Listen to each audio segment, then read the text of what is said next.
diskusi ini nanti ada 3 tema, jadi nanti modelnya ya, ya, modelnya nanti di masing-masing tema dipaparkan waktu diskusi itu tema 1 dulu tuntas, tema 2 tuntas, tema 3 tuntas, begitu. Jadi ini tapi yang pemakalahnya sudah masuk semua belum?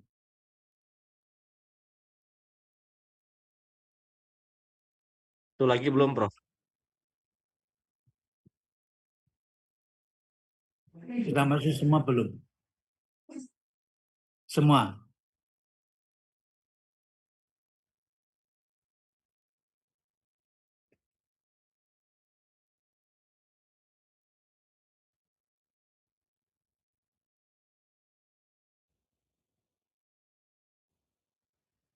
Jadi 1, sampai bel aja suruh masuk, ya.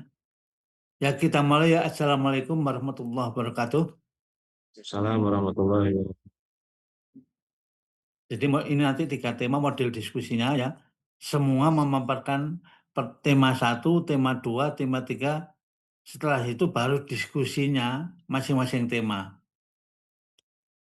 Jadi masing tema 1 tuntas, kalau sudah tuntas dilanjutkan tema kedua, tuntas tema ketiga, seterusnya begitu. Yang jadi moderator siapa? Sudah ditunjuk Pak Jamal.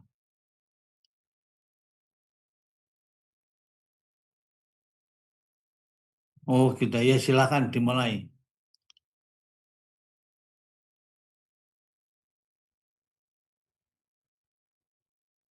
Waalaikumsalam warahmatullahi wabarakatuh.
Ya,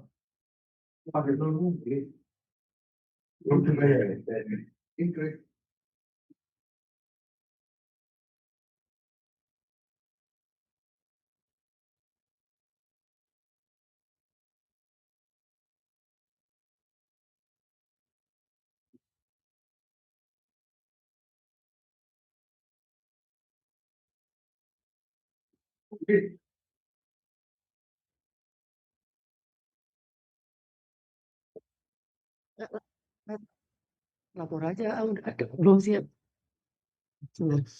Sebentar, PPT-nya.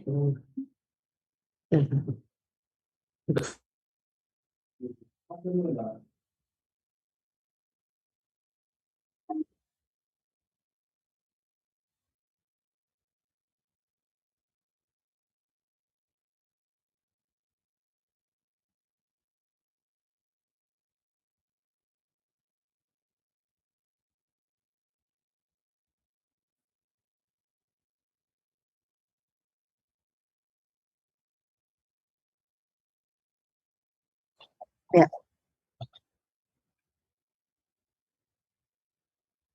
Assalamualaikum warahmatullahi wabarakatuh.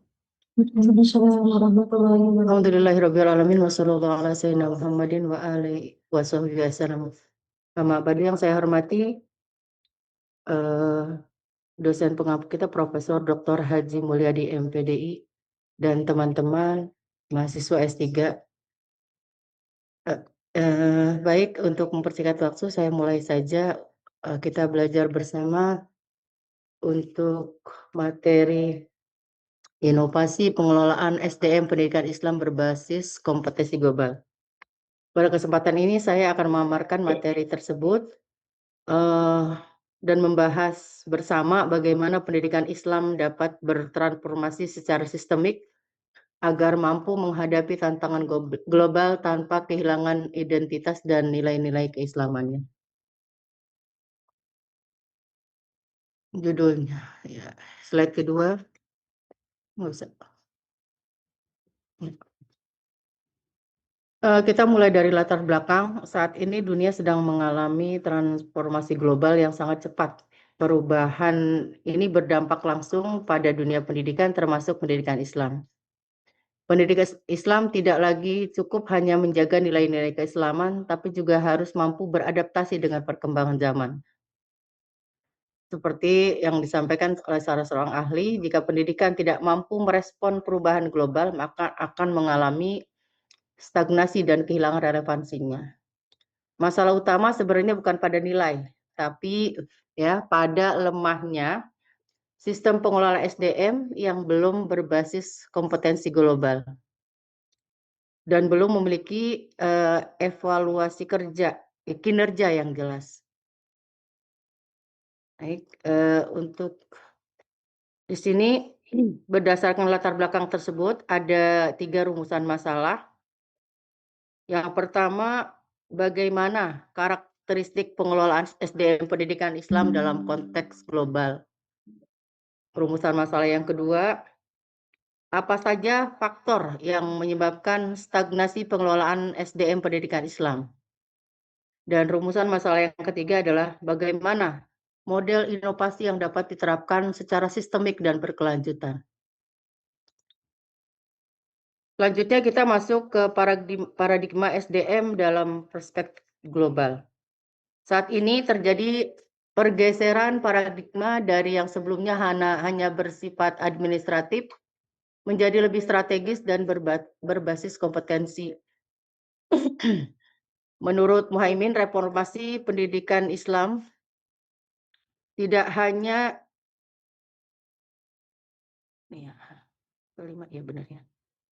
tidak hanya cukup pada kurikulum, tetapi juga harus menyentuh aspek kelembagaan dan manajerial. Selain itu, UNESCO juga menekankan pentingnya global citizens, yaitu kemampuan seseorang untuk berkontribusi secara global tanpa kehilangan identitasnya. Selanjutnya kita bahas masalah, bisa digeser nggak ya? Iya. Mungkin kita akan membahas bersama tentang akar penyebab ya stagnasi pengelolaan SDM khususnya secara umum atau secara menyeluruh di pendidikan Islam. Faktor pertama yaitu faktor struktural, yaitu belum adanya sistem manajemen berbasis data dan evaluasi kinerja yang terukur. Faktor kedua penyebab terhambatnya pengelolaan SDM di pendidikan Islam adalah faktor kultural, yaitu budaya senioritas yang seringkali menghambat inovasi karena organisasi yang tidak adaptif bisa menurunkan mutu. Yang ketiga, sentralisasi keputusan atau mungkin sentralisasi kebijakan di satu lembaga tersebut. Itu biasanya ada ketergantungan pada figur kiai yang mempersempit ruang inovasi bagi tenaga pendidik yang ada di lembaga tersebut. Adapun untuk mencabut akar stagnasi tersebut dalam konteks global, ada beberapa kompetensi yang penting yang harus dimiliki oleh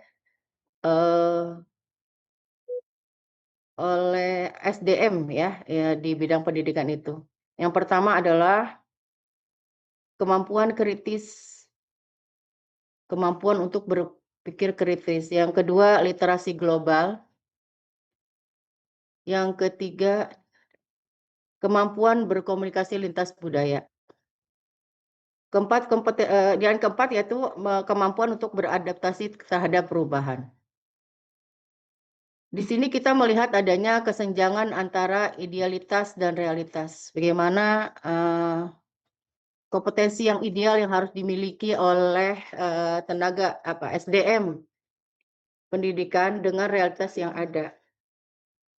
Secara ideal, tenaga pendidik diharapkan mampu menguasai teknologi dan inovasi pembelajaran, ya, di antaranya kompetensi digital, komunikasi global, pembelajaran yang inovatif. Tapi pada realitasnya ada keterbatasan teknologi yang dimiliki oleh lembaga tersebut,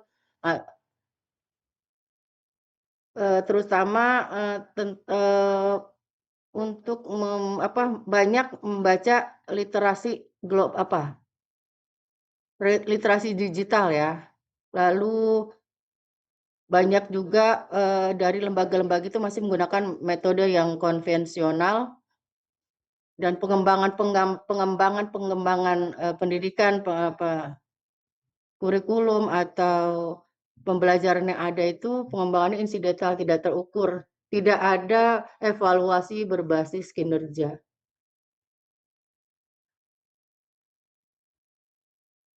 Hal ini menunjukkan bahwa pengembangan kompetensi ini harus dilakukan secara berkelanjutan. Ada kesenjangan di sini, banyak kesenjangan ada antara idealitas dengan realitas yang dilakukan oleh lembaga-lembaga pendidikan.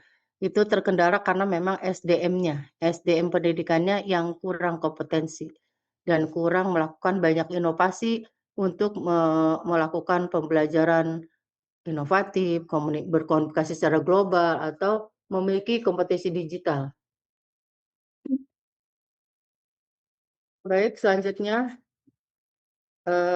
mungkin untuk menjawab permasalahan tersebut diperlukan inovasi yang sistemik. Artinya inovasi yang secara komprehensif dilakukan, berkelanjutan, baik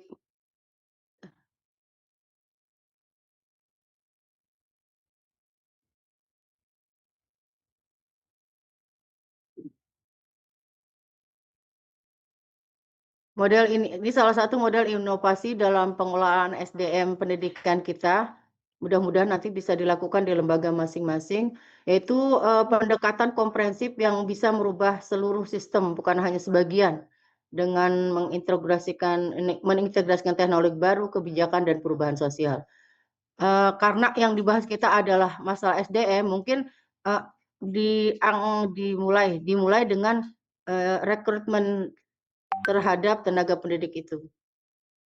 Ya, pemilihan ini ya sebenarnya semuanya tergantung kebijakan. Itulah tadi, penyebab stagnasinya adalah kebijakan dari manajemen pendidikan di lembaga tersebut, bagaimana bentuk rekrutmennya. Tapi dengan inovasi yang baru, bagaimana cara merekrutnya, kita pilih orang-orang yang punya kompetensi yang memang dibutuhkan di lembaga tersebut.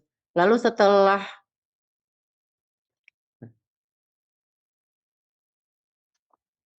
jadi rekrutmennya ini berbasis kompetensi, lalu evaluasinya itu untuk lalu bagaimana ini sudah memiliki mencukupi pos-pos yang memang dibutuhkan buat inovasi sistemik tersebut, lalu pengembangan secara berkelanjutan, ada digitalisasi sistem dan integrasi nilai-nilai keislaman ya. Model inovasi ini bersifat sistemik dan saling menguatkan dari seleksi SDM yang terukur hingga harmonisasi antara ilmu yang dimiliki oleh tenaga SDM yang direkrut oleh lembaga tersebut dan dikuatkan dengan nilai-nilai keislaman yang memang harus dimiliki oleh SDM tersebut yang sesuai dengan lembaga pendidikan Islam tersebut. Baik, selanjutnya slide ke-8. Ya, implikasi strategis dan risiko. Selanjutnya kita lihat implikasi dan risikonya. Jika inovasi ini tidak dilakukan, maka lembaga pendidikan bisa kehilangan relevansinya. Lulusan tidak mampu bersaing dan mutu pendidikan lembaga tersebut akan berjalan di tempat, akan stagnan ya. Lembaga kehilangan relevansi sosial, lulusan tidak mampu bersaing global, dan ada stagnasi mutu pendidikan Islam. Dan jika inovasi itu bisa dilakukan, maka insya Allah ada keberhasilan inovasi, walaupun mungkin nanti bertahap ya. Artinya SDM yang direkrut itu adaptif terhadap perkembangan zaman dan memiliki kompetensi ya, seorang profesional yang disesuaikan dengan pos-pos yang dibutuhkan oleh lembaga tersebut. Lalu karena kita integrasikan dengan ini adalah lembaga pendidikan Islam, maka integritas moral itu harus tetap terjaga dan akan membuat pendidikan Islam semakin relevan dan kompetitif dengan perkembangan zaman. Baik, singkatnya kesimpulan dari makalah ini adalah bahwa pengelolaan SDM pendidikan Islam berbasis kompetensi global itu merupakan suatu keniscayaan, satu keharusan dalam menghadapi dinamika global. Masalah utamanya adalah lemahnya sistem manajerial yang belum berbasis kompetensi dan evaluasi kinerja atau evaluasi berbasis kinerja. Lalu solusi sistemik yang bisa dilakukan adalah inovasi mencakup rekrutmennya, lalu evaluasinya, pengembangan, dan bagaimana kita mengubah budaya organisasi supaya adaptif terhadap perkembangan zaman. Prinsip utama dari inovasi sistemik SDM pendidikan Islam itu adalah harmonisasi kompetensi profesional dengan nilai-nilai keislaman yang otentik. Ya, demikian paparan saya tentang judul makalah kita, inovasi dalam pengelolaan SDM pendidikan berbasis kompetensi global. Mudah-mudahan ini akan disempurnakan oleh diskusi kita pada pagi hari ini. Terima kasih, Prof. Assalamualaikum warahmatullahi wabarakatuh. Waalaikumsalam.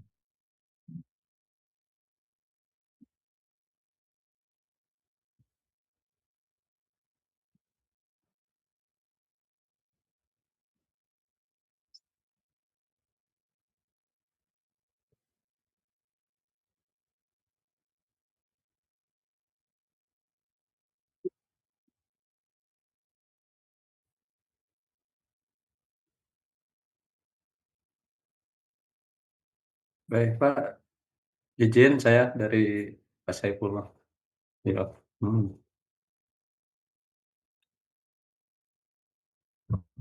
Baik, terima kasih. Assalamualaikum warahmatullahi wabarakatuh. Waalaikumsalam. Ya, perkenalkan nama saya Saifullah dari Bandung Barat dan di sini pilih untuk program pendidikan agama Islam sama dengan Pak Jamal ya. Izin Ibu, tadi yang sudah disampaikan itu memang sangat luas sekali dan juga itu jadikan referensi kita yang selama ini untuk di dunia pendidikan khususnya lembaga pendidikan Islam itu secara konsep itu persis apa yang tadi disampaikan Bu ya, realitanya dengan tuntutan zaman tadi ya terkait dengan inovasi SDM. Nah, sekarang itu kalau kita berbicara itu kita ingin lembaga itu meningkat ya. Kualitasnya itu tadi seperti yang disampaikan itu banyak kriteria yang harus ditempuh. Cuman sekarang itu kan realitanya gitu ya, ada satu lembaga itu eh, mempertahankan kultur lama gitu ya, sehingga enggan untuk berinovasinya itu ada, tapi lamban sekali. Nah, ini yang saya ingin tanyakan itu, sejauh mana pengembangan kualitas sumber daya manusia itu dalam pendidikan Islam ya, khususnya di lembaga pendidikan Islam itu, menjawab tantangan globalisasi ya. Mau tidak mau kan, global itu, terus datang begitu saja, tidak kita bisa membendungnya gitu ya.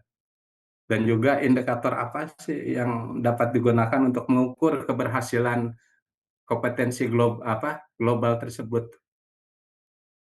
Satu aja dulu ya itu pertanyaannya. Nah, ya terima kasih. Assalamualaikum warahmatullahi wabarakatuh.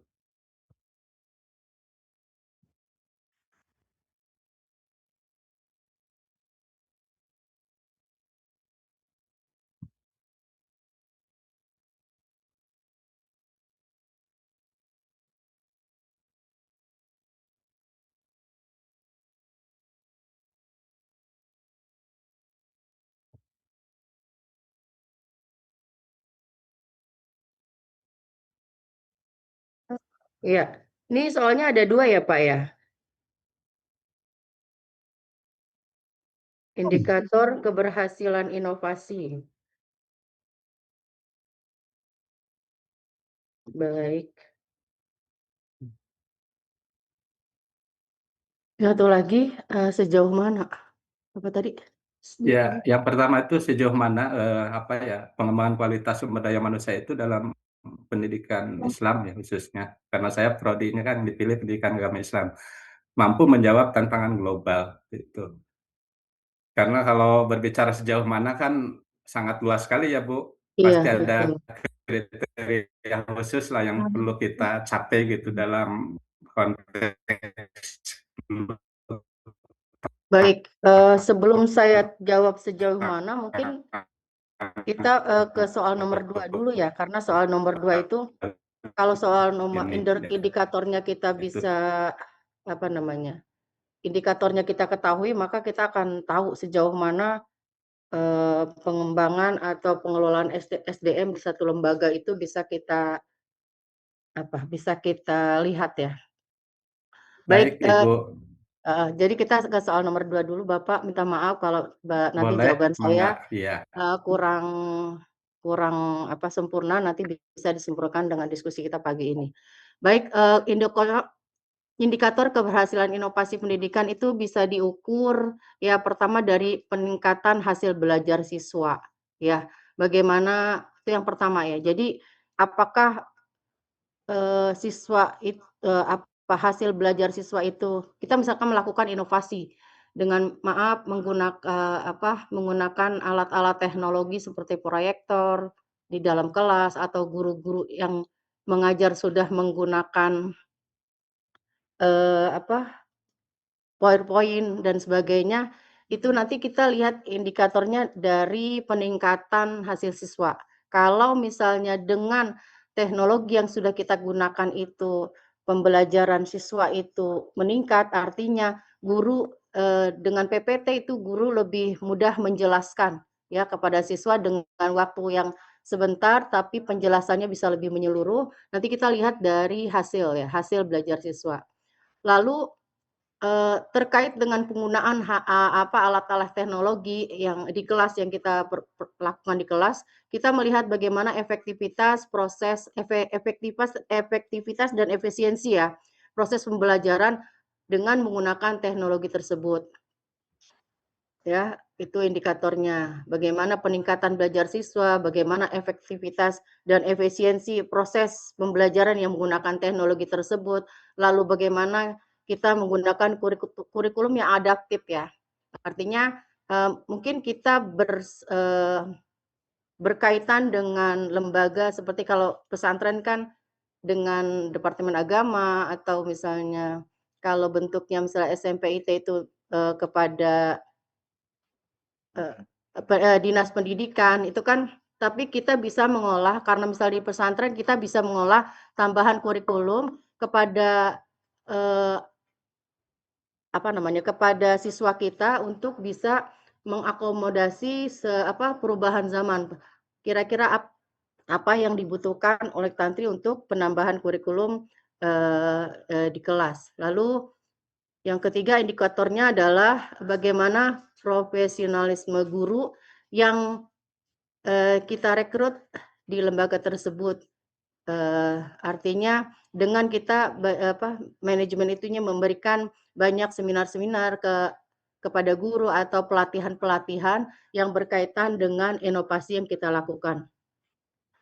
Kalau keberhasilan ini ditandai dengan adopsi inovasi secara berkelanjutan, bagaimana siswa dan orang tua siswa atau orang tua murid ini merasa puas dengan inovasi yang kita lakukan, itu juga bisa dijadikan indikator bagi lembaga tersebut apakah inovasi yang dijalankan terkait inovasi kurikulum, inovasi pembelajaran, penggunaan alat-alat teknologi, dan nanti dari situ kita bisa melihat bagaimana pencapaian tujuan pendidikan yang lebih efisien dan relevan dengan kebutuhan zaman.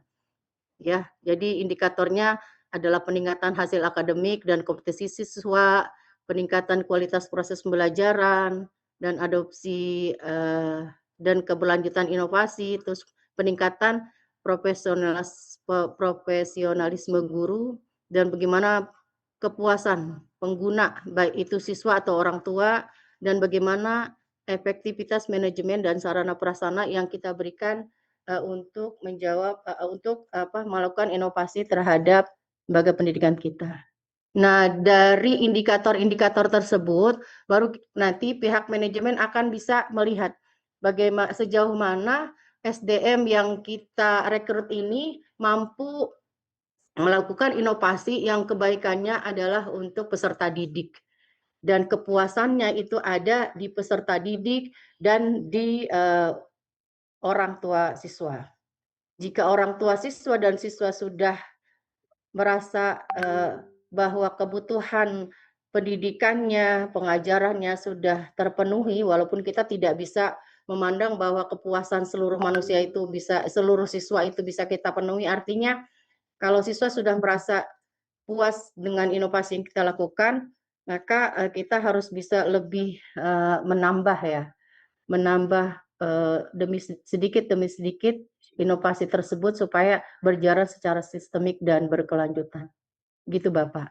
Barangkali nanti ada teman-teman yang teman-teman yang akan menambahkan jawaban saya tadi. Terima kasih. Ini yang pertama. Ya, ini pertanyaan pertama itu jadi saya jawab tadi terakhir bahwa setelah kita memahami indikator keberhasilan itu dari siswa, kompetensi siswa, terus kepuasan dari orang tua siswa gitu kan. Itu baru kita akan bisa melihat sejauh mana. Baik, terima kasih.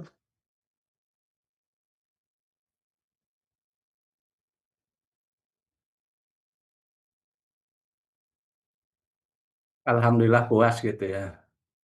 Cuman ini ya Bu, terkait output.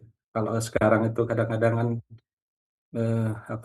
teknologi pendidikan itu semakin berinovasi, kemudian juga di lapangan tantangan itu kok semakin plus minusnya. Yang minusnya itu ya banyak kasus-kasus ketika dulu ya ada wacana setelah Lebaran itu kan pembelajaran di sekolah itu mau online lagi ya.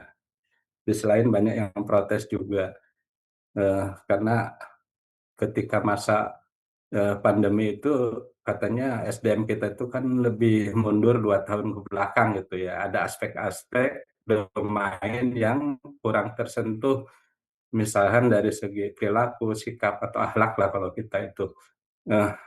Maaf ada kasus misalkan karena baru-baru masa transisi setelah lama pandemi gitu, awal-awal masuk sekolah dibuka, itu ada kasus si anak itu karena kerajingan handphone akhirnya berjalan ke gerbang sekolah itu kan jalan, tentunya ada guru sampai ketendang, naudzubillah ya seperti itu. Kayaknya banyak yang Banyak yang konotasi negatif ya. Di sisi lain teknologi pembelajaran bermunculan, berinovasi, tapi dari segi perilaku, akhlak, sikap siswa itu outputnya malahan banyak yang ini ya, kalau dikaitkan sekarang itu banyak kasus apa ya, kurang baik lah seperti itu. Nah, bagaimana Bu menyikapinya? Kalau yang tadi pertanyaan tadi satu kedua itu udah saya terima kasih ya udah ada pencerahannya.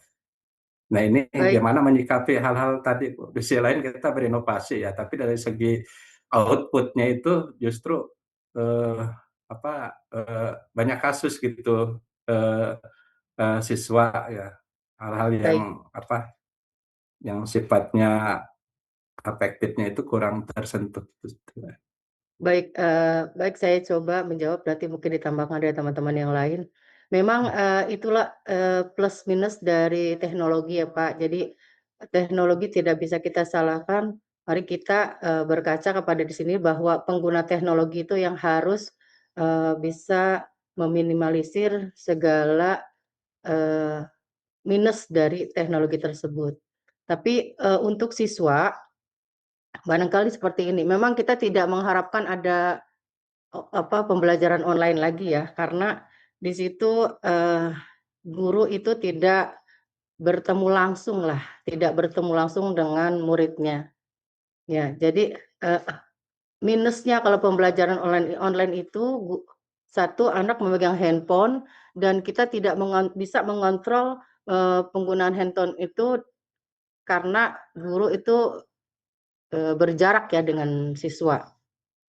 Itu. Jadi, kalau pembelajaran, itu dilakukan di sekolah, mereka menggunakan laptop sekolah, menggunakan proyektor sekolah, anak itu minimal ya, tidak membuka, aplikasi lain selain pembelajaran yang ada di sekolah, gitu.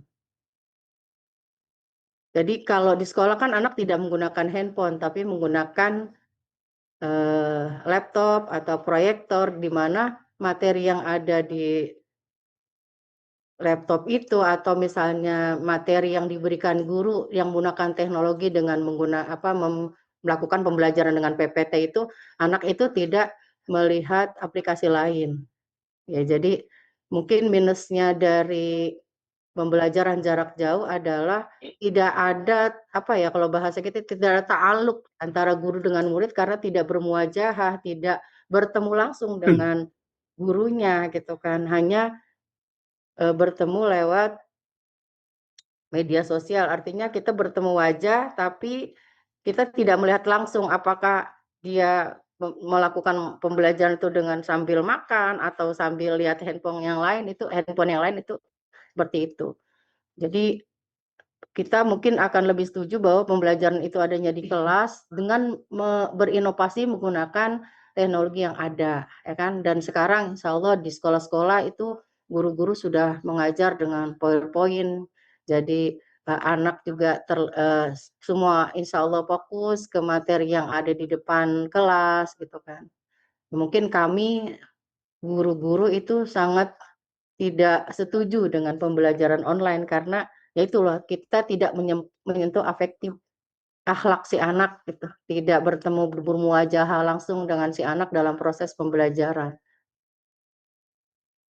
Jadi lebih baik pembelajaran itu dilakukan di kelas dan guru itu ada di depan murid, tahu dengan apa yang dilakukan selama proses pembelajaran berlangsung.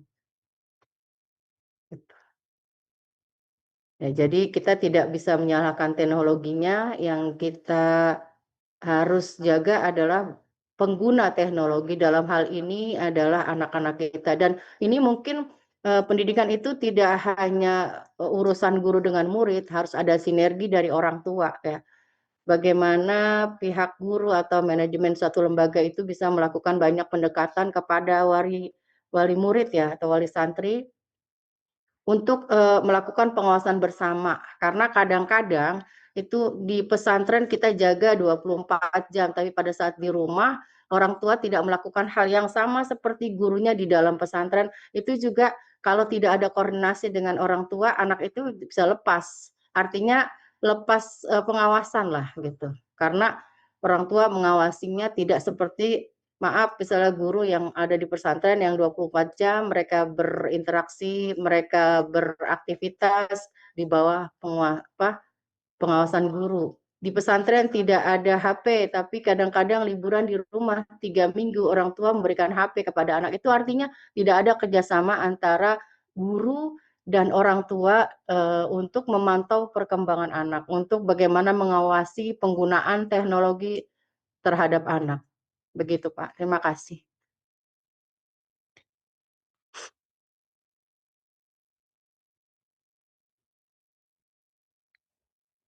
Barangkali bisa ditambahkan oleh teman-teman dan diperbaiki lagi oleh Pak Prof. Mulyadi. Mohon maaf, Prof. Ya, terima kasih banyak ya Bu.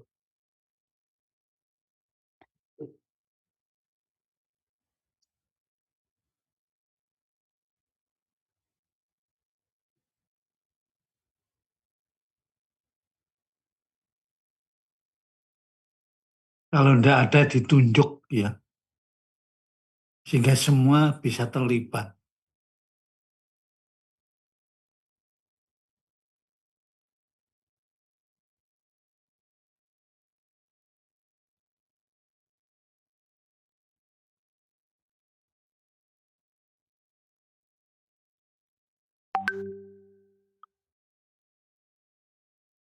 Kok nggak muncul, nggak kelihatan saya. Pak Irfan tadi juga hilang. Oh, ini Pak Irfan.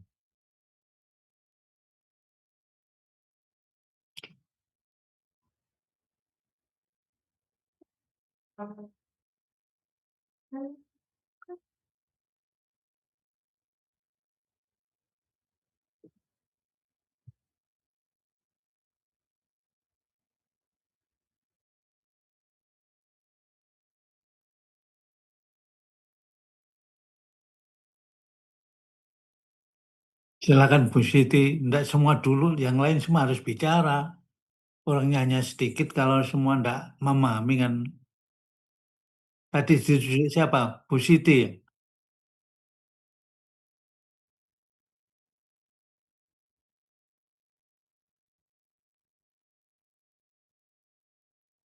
Dinyalakan.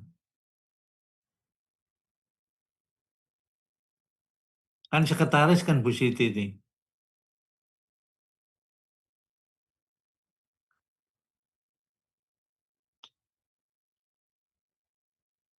Izin bertanya Pak Jamal.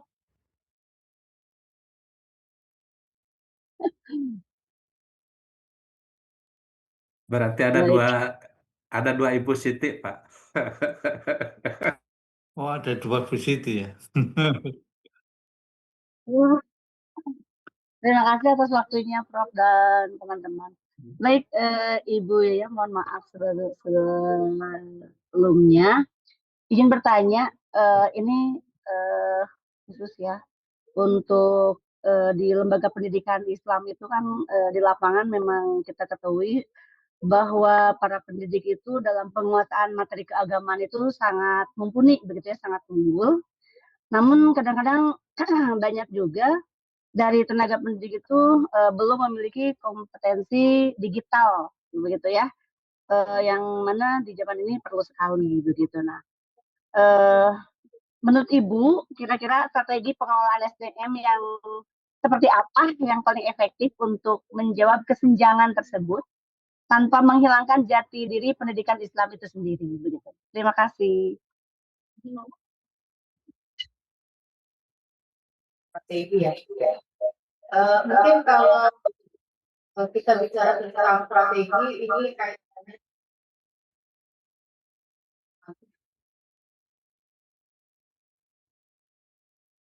ya, saya ulangi ya, mohon maaf ya nanti jawabannya kurang memuaskan.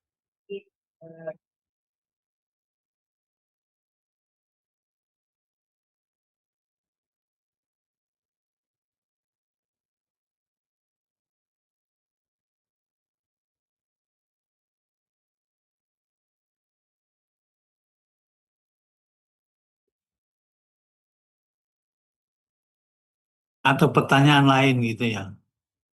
Sebelum dijawab mungkin 2-3 orang terus baru dijawab bisa, supaya ada kesempatan mikir ya.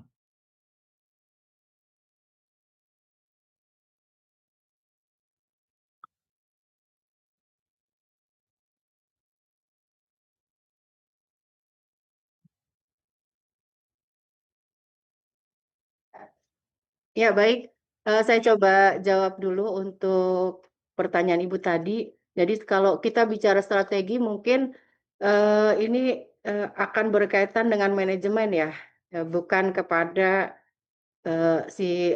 pendidik atau siswa. Jadi kalau bagaimana strategi yang dilakukan untuk mengupayakan kesenjangan antara idealitas, yang harus dimiliki oleh lembaga pendidikan dengan realitas yang terjadi di lapangan, khusus oleh guru-guru pengampu mata pelajaran yang belum menggunakan teknologi dan belum melakukan inovasi dalam proses pembelajaran yang inovatif.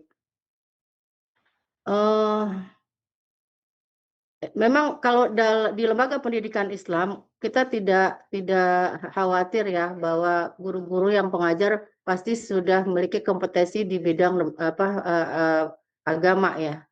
Artinya materi-materi itu kita tidak khawatir. Yang kita inginkan dari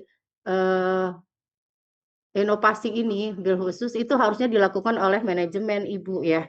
Jadi kalau guru itu bergerak sendiri tanpa ada dukungan dari manajemen itu akan sulit ya guru itu melakukan inovasi-inovasi karena dia akan berjalan sendiri.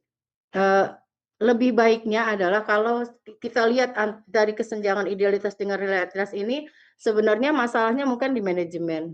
Kalau manajemen ini, memberikan keluasan untuk guru melakukan pelatihan atau memberikan, alat-alat teknologi yang memang dibutuhkan untuk inovasi pembelajaran, itu akan lebih mudah kepada guru-guru untuk belajar banyak ya tentang teknologi dan menggunakannya. Dan kalau gurunya sudah menggunakan teknologi dalam inovasi pembelajaran itu murid juga akan ikut maju lagi, iya ikut berkembang dengan baik ya kan. Jadi mungkin titik tolak dari strateginya itu kepada manajemen Ibu. Kalau saya lihat kalau manajemen di lembaga yang kita kerja itu tidak.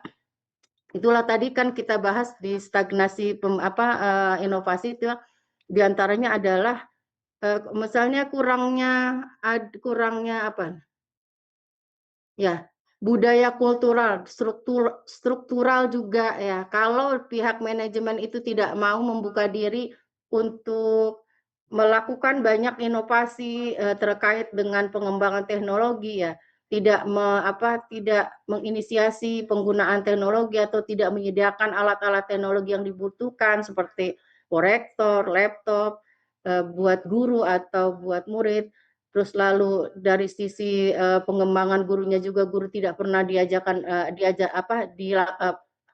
diberikan kesempatan untuk melakukan pelatihan, mengikuti pelatihan terkait teknologi itu akan susah kita sebagai guru untuk mengembangkan diri. Tapi mudah-mudahan di lembaga yang kita bekerja itu bisa diajak diskusi untuk membuka diri untuk mulai menyikapi perkembangan zaman di luar. Jadi murid kita itu dalam hal ini karena pendidikan Islam mungkin lebih berkonotasi kepada santri ya. Jadi santri kita itu nggak gaptek lah gitu.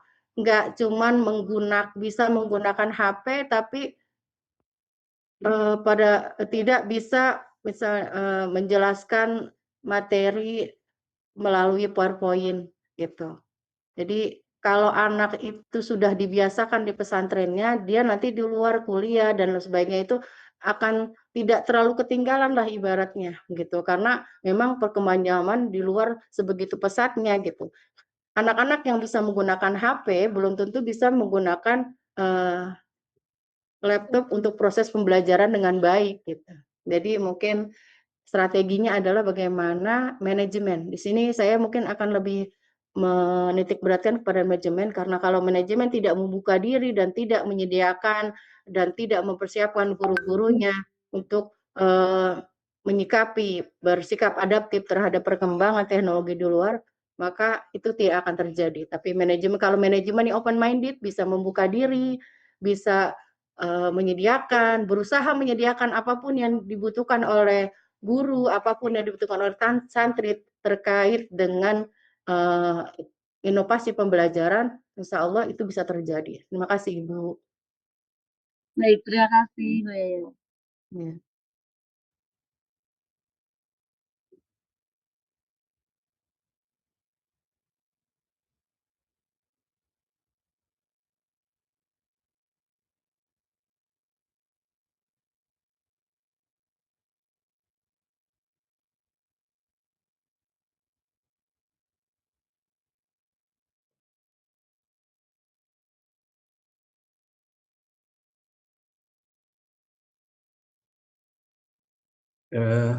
Maaf Pak Jamal, saya paling menambahkan aja ini menurut pemikiran saya. Di samping tadi yang udah disampaikan Bu Yaya, betul sekali ya. Di sini yang lebih dominan kan manajemen tadi ya.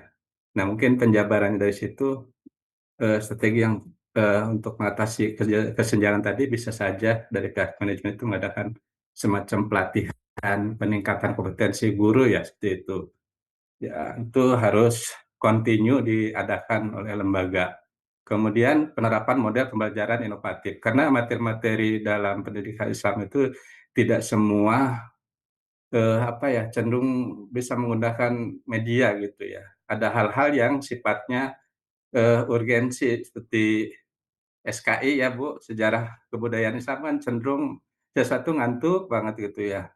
Entah itu dari tingkat dasar sampai dengan atas gitu ya. Itu perlu ada inovasi, penerapan model pembelajaran inovasi seperti dalam sejarah. Kan sejarah, penyampaian sejarah itu kan nggak boleh sepenggal-sepenggal gitu, harus utuh disampaikan. Nah itu memungkinkan untuk menerapkan model pembelajaran inovatif berbasis media, teknologi pembelajaran. Kemudian membangun budaya sinergi ya antara lembaga dalam dengan eh, secara kan sekarang tuh banyak ini ya juara digital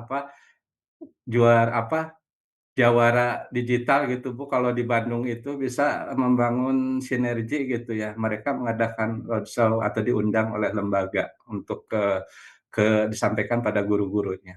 Kemudian juga ada semacam integrasi teknologi dengan nilai-nilai Islam.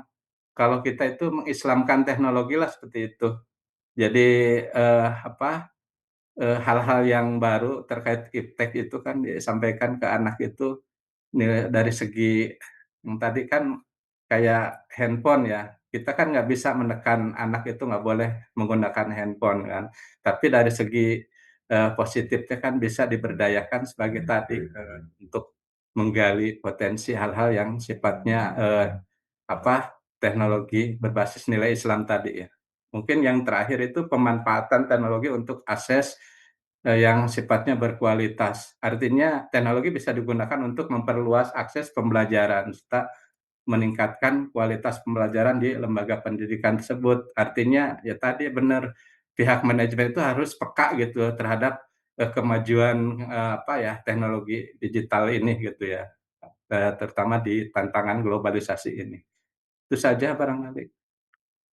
Ya, terima kasih tambahnya Bapak. Kasih banyak. Itu lebih sempurna lagi jawabannya. Barangkali Itu ada teman-teman lain yang ingin menambahkan. baru menurut hemat saya Bu, belum tentu nanti Betul, barangkali betul. Saya dari mendukung Prof ya, kita masih menunggu sharing dari Prof.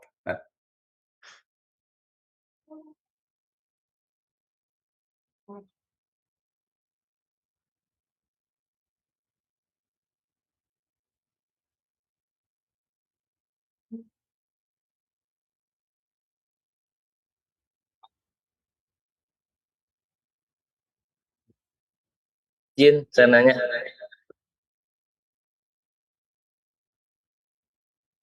Ya, nama saya Santi.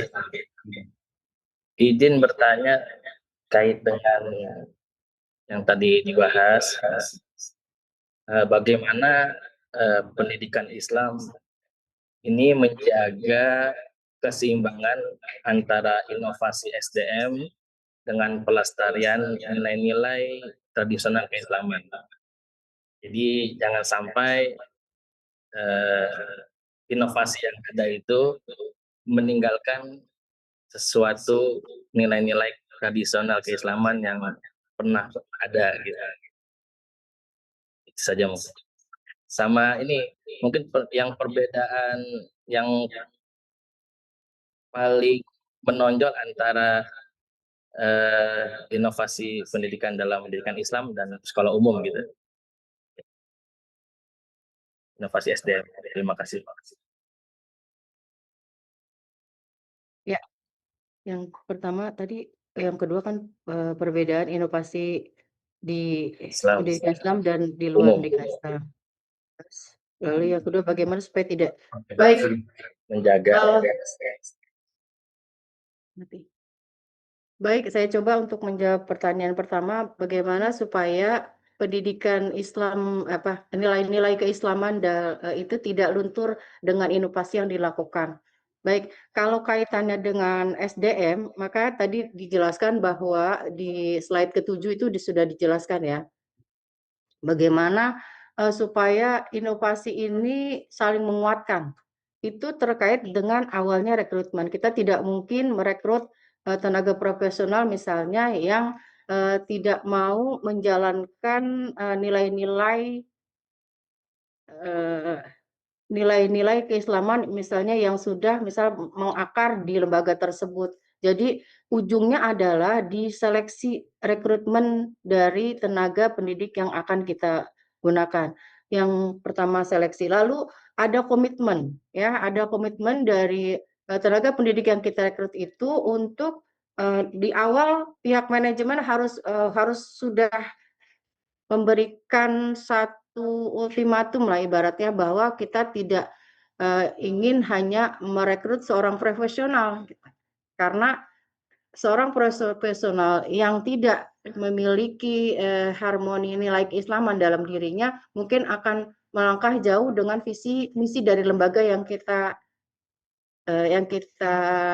tempati ya, lembaga yang kita bekerja di dalamnya gitu. Jadi dari awal dari seleksi, lalu dari seleksi dan setelah itu harus punya komitmen. Dan komitmen ini penting supaya guru yang tenaga pendidik yang kita rekrut baik di staf atau guru pengajar itu punya visi dan misi yang sama. Karena bagaimana mungkin kita nyampe ke tujuan yang sama kalau visi misi kita berbeda.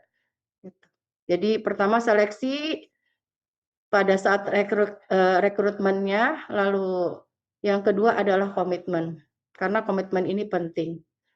Kita tidak akan mampu berjalan bersama untuk satu tujuan di lembaga pendidikan tersebut kalau kita tidak punya misi yang damai. Dan visi yang kita tekankan adalah harmonisasi antara profesionalisme dari si tenaga pendidik itu dengan nilai-nilai keislaman yang sudah mengakar di lembaga tersebut. Kalau pertanyaan kedua, mungkin nanti bisa ditambahkan untuk jawaban pertama. Yang kalau pertanyaan kedua, bagaimana perbedaan inovasi Islam? Ya mungkin semua pendidikan pasti mengakar kepada satu tujuan yaitu kebaikan. Ya, saya pikir itu akan menjadi persamaan yang sangat mendasar untuk lembaga pendidikan baik di pendidikan Islam atau pendidikan yang non-Islam. Semuanya sama tujuannya buat kebaikan, tujuannya buat perkembangan murid itu sendiri. Dari agama apapun, insya Allah mengajarkan kebaikan. Kalau mungkin perbedaannya adalah di inovasi pendidikan di lembaga pendidikan yang bukan pendidikan Islam itu mungkin saya pikir lebih mudah ya, karena bagaimana mereka memasukkan inovasi pembelajaran misalnya, inovasi pendidikan itu tidak sekomprehensif kita ya, harus ada nilai keislaman, misalnya harus mengubah materi-materi yang tadinya mudah untuk dijelaskan secara gamblang kepada anak, kita harus menggunakan teknologi, harus membuat ini gitu. Saya pikir itu aja sih perbedaannya cuma di sisi kemudahan, mungkin mereka lebih mudah ya lebih mudah karena mungkin satu, proses pembelajaran di kelasnya itu hanya memakan waktu sekian jam, misalnya 10 jam dari pembelajaran. Tapi kalau di pendidikan Islam khusus pesantren itu proses pembelajaran itu pendidikan itu kan sangat komprehensif ya dari segala sisi dalam jumlah jam yang hampir 24 jam ada di dalam pesantren. Itu bedanya kayak gitu aja kali ya. Bedanya di mungkin waktu pembelajaran, jadi waktu pendidikan. Mungkin pembelajaran di kelas di pendidikan umum hanya berjalan misalnya dari jam 7 sampai jam 1 atau paling lama dari jam 7 sampai jam 4 gitu. Tapi kalau di pendidikan lembaga pendidikan Islam, khususnya pesantren itu, pendidikan dan pengajaran itu bisa berlangsung hampir 24 jam. Mungkin pengajarannya itu bisa sampai jam 9 malam, tapi pendidikan ya tidur, pengawasan tidur itu adalah satu proses pendidikan juga dalam Islam ya. Jadi bedanya itu, satu bedanya ada di harmonisasi antara nilai keislaman dan profesionalitas. Yang kedua, pendidikan itu jangka waktunya lebih panjang dalam seharinya, gitu. Berbeda dengan pendidikan di luar pendidikan Islam. Barangkali saya hanya bisa mengajukan 2 perbedaan saja, mungkin teman-teman akan ada yang bisa menambahkan. Terima kasih.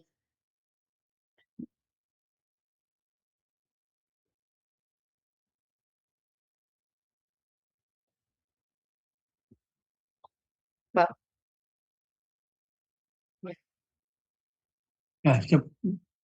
Ya, sebelum tema yang kedua, jadi ada yang perlu diperbaikan. Kita sekarang kan bicara masalah inovasi pengelolaan atau manajemen SDM pendidikan di era global. Kalau kita bicara masalah inovasi di dalam manajemen SDM, mesti yang diinovasi itu kan mulai perencanaan SDM kan. Nah, di dalam perencanaan SDM itu kan mesti apa? Mesti merumuskan visi, misi lembaga, menetapkan tujuan lembaga, menetapkan nilai-nilai yang dikembangkan oleh lembaga, baru analisis kompetensi, kemudian analisis kebutuhan. Yang jelas bedanya kan di sini dalam perencanaan SDM itu. Sekolah umum dengan agama kan visi, misi, tujuan juga berbeda, nilai-nilai yang dikembangkan juga yang berbeda ya. Kemudian apa? Mesti juga inovasi dalam bidang rekrutmen dan seleksi. Kemudian inovasi dalam pelatihan dan pengembangan SDM. Inovasi dalam penilaian kinerja SDM. Inovasi dalam pengembangan kompensasi dan pengembangan karir dan seterusnya itu. Itu kalau bicara itu. Oleh karena ini Bu Yayah ya, Baik, Pak. untuk perbaikan makalah ditambah 4 subtema. Ya, ditambah Ya, 4 subtema. Subtema pertama dijelaskan temanya apa? Peran perencanaan inovasi dalam pengelolaan SDM pengelolaan. pendidikan Islam ya. Ya, Jadi dijelaskan dulu apa sih peran inovasi dalam pengelolaan SDM pendidikan Islam, itu jangan perannya ya. Nah, setelah itu yang pertama. Kemudian yang kedua, subtema yang kedua ditambah penerapan teknologi ya dalam pengelolaan SDM pendidikan Islam ya, itu. Jadi peran teknologinya ya.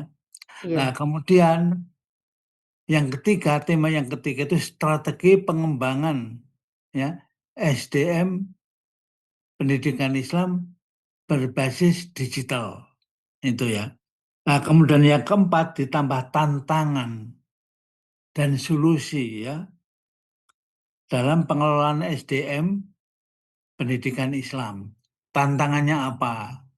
Solusinya apa? Itu ya. Ditambah itu ya. Nah, baik, itu Pak. nanti baca dalam buku Inovasi Manajemen Pendidikan. Yang saya tulis di RPS itu ya. Itu. Yaitu di situ yang karangannya Komite DKK itu ya. Baca di situ. Itu untuk perbaikan makalah ditambah 4 subtema. Baik, Ya, baik, Prof. perannya, penerapannya teknologi, strategi pengembangan kompetensi SDM-nya, kemudian pada tantangan dan solusi dalam Solusi. mengelola SDM pendidikan Islam. Tambah itu ya, Baik, untuk Prof. tetap perbaikan makalahnya. Baik, Prof.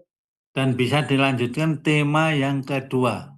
Baik, terima kasih, Prof. Ya, silakan Pak Jamal.